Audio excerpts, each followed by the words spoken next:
First off, you start off with your nodes. Do not freak out. I used to get scared about node trees. It is not a big deal, I promise you. I like to start off with at least 3. I'm just gonna bring these down and I'll show you kind of why later on. But the third one is more of, well, in this case I shot with log. So I'll show you guys that have professional cameras. Let's go down to color space transform, bingo blango.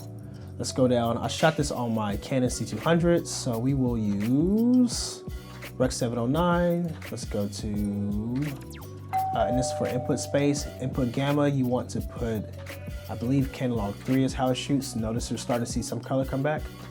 Output space color, let's do Canon color, and let's go down to log 3. Or I could try Canon, well, I could try 709, but I'll just do log 3. All it's doing is allowing me to get the most out of my picture. So if you have a Canon camera, this is about roughly what you use. Let's turn off the effects. Let's go back to this right here. I have my, let's do F2. Let's saw this, we're gonna call this Primaries. And on my primaries, I want to add some contrast because Canon lacks contrast when you're shooting in log. I'm gonna make it a little bit brighter. I'm gonna add a little touch of it. And I think that's about where I would like for it to be. Let's probably add a little bit more contrast on here.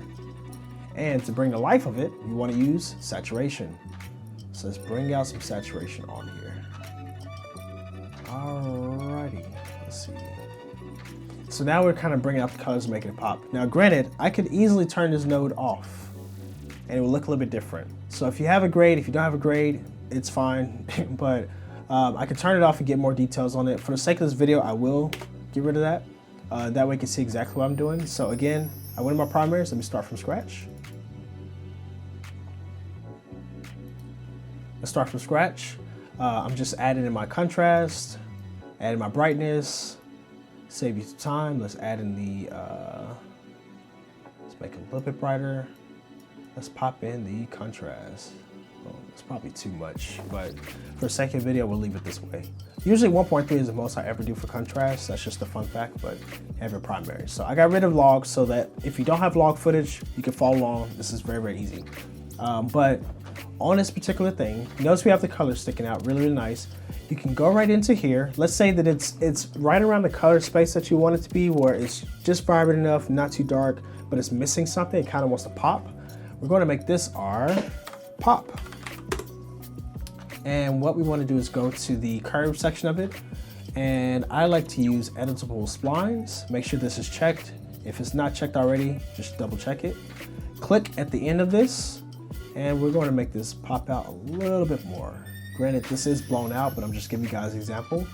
But that's your pop, and you can dial this down some more to make it more contrasty. The reason why I leave this basic is because I like to add in noise reduction.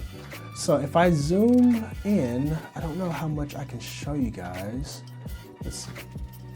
Let's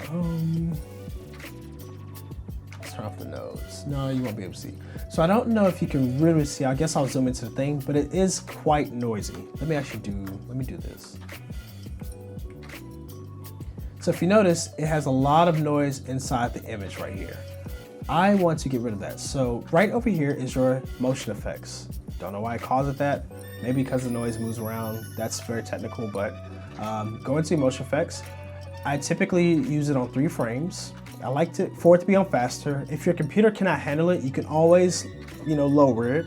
And I like to do my threshold around like 7. Let's just try 7 and see what that looks like. Notice it's getting cleaner, and make sure this node is selected again. And a fun fact is, see how it has like these interesting colors? This is shot in regular 8-bit. So 8-bit is just your normal cell phone image, no log, like literally nothing. The trick you can do is you can actually make this a lot smoother and get rid of it, and now start to clean up. Or you can deselect it and just do chroma. And now you notice it's a lot cleaner. So let me turn this off. This is the node. Actually, let me find a better, let's see if this, that way you can see more colors. With the off, you see the very choppiness to it. With it on, it gets smoother. Off, on. And again, let me zoom back out to, let's zoom back into the purples. This may help you out a lot better. This is with it off. See how you start to see a lot of colors messing up? And it gets smoother with it on. It probably, I know with YouTube it's going to degrade the quality, but I promise you if you're doing this on your computer, you will see a dramatic difference, and your clients will also see a dramatic difference. So I have my noise reduction that's selected. Let's go back to, at the top, we can go to fit. It's gonna fit back to there, and there you go.